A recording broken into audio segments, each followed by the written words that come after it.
Oh hey, I didn't see you there. Let me show you my crib.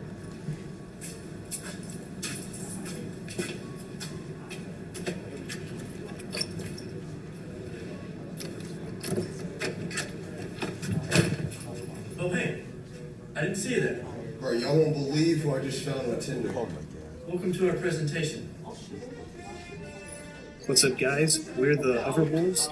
We had the Hovercraft project, and our team consisted of Matt Green, Connor Miller, Jethro Adedeji, Garrison Seats, and Matthew Strickland. Our project consisted of making a hovercraft, which was to go through the Fed Day course. We had to use the engineering design cycle, which was ask, imagine, plan, create, and improve. Our asking portion was realizing what a hovercraft was. Through our research paper, we became aware of many things that define a hovercraft. A hovercraft is usually an amphibious vehicle that can move over both land and water. A hovercraft is also defined by the use of a skirt to create pressure to minimize the friction between the vehicle and the surface it is going on. Some of the most important forces that is needed to consider when making a hovercraft are thrust and lift. Materials to make this machine need to be lightweight but also durable. Our next portion of the design cycle implemented the imagine and planning portion and consisted of how we brainstormed this project. We sketched out many ideas of the hovercraft and how to create this hovercraft, what materials we needed, and all the other stuff that we needed to collect before we started the construction. In the end of the brainstorming, we decided that foam would be beneficial for the frame and that we would need to use the lowest amount of fans needed. With this, we ended up projecting doing one downward fan and one fan on the back for forward movement. So for prototype 1, we used a 3.5 volt drone battery, an RC car motor, 3 volt battery packs, and 1.5 volt motors. Prototype 1 was pretty good, but some of the things we needed to improve were we needed to have more power going backwards, our motors were overheating, and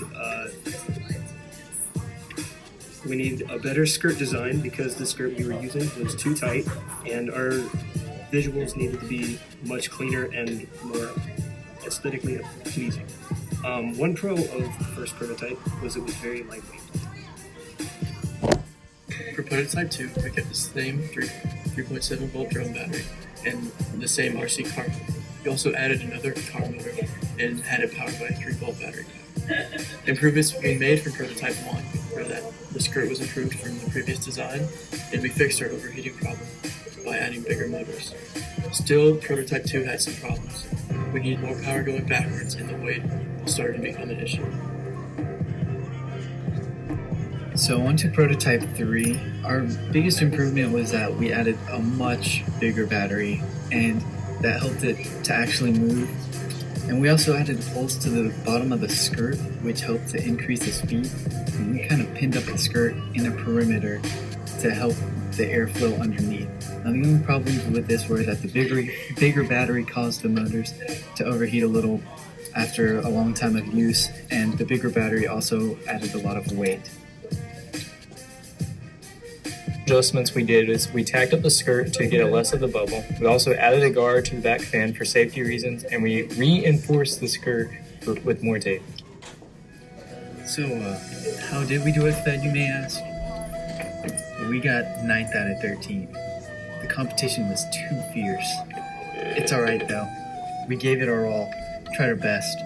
However, due to some top secret intel that we received, the other groups 100% paid off some of the judges. It's alright though, because we still tried our best, and we were glad that we didn't come in last. Thank you. Looking back, our group decided that if we were to do this project again, there were a few changes that we would make. Our major downfall at Fed was that our hovercraft was too large and was too heavy to properly move down the track. We'd make our frame smaller area-wise and also thinner. We'd also have to find light but also powerful battery that can support both of our motors. Speaking of our motors, they too need to be smaller.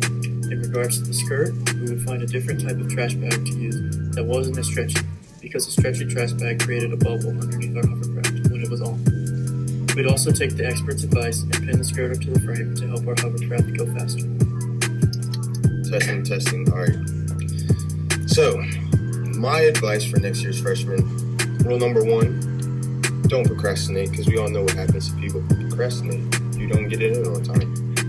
Rule number 2, don't buy things without a plan, because you have a $40 budget and that can go by very quickly if you start buying tiny motors and a big battery and like you blow all your motors up.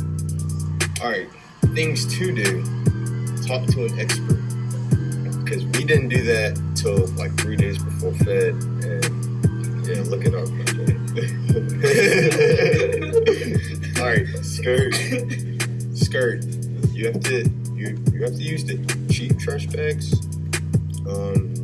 Get a good sized battery. Don't get a battery that's too big or you'll blow your motors. And last piece of advice, don't stress, because stressing is pretty stressful.